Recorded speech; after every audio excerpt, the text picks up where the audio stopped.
North Paravur KSRTC bus സ്റ്റാൻഡിന് കിഴക്കുവശം കവിത കോംപ്ലക്സിൽ ladies ഗാർമെന്റ്സിന്റെ പുതിയ ഷോറൂം ന്യൂ ബ്രൈഡൽ എന്ന ഷോപ്പ് പ്രതിപക്ഷ നേതാവ് അഡ്വക്കേറ്റ് VD സതീശൻ ഇന്ന് ഉദ്ഘാടനം ചെയ്ത് പ്രവർത്തനം ആരംഭിച്ചു.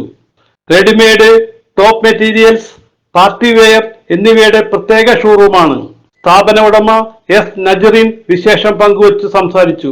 പറവൂർ KSRTC സ്റ്റാൻഡിന് സമീപം ന്യൂ ബ്രൈഡൽ എന്ന സ്ഥാപനം ഞങ്ങൾ ഇന്നു മുതൽ പ്രവർത്തനം ആരംഭിച്ചിരിക്കുന്നു. എല്ലാവരുടെയും സഹകരണവും പ്രാർത്ഥനയും ഞങ്ങളോടൊപ്പം ഉണ്ടായിരിക്കണം. CJ Joy, city voice news bureau, north Paravur.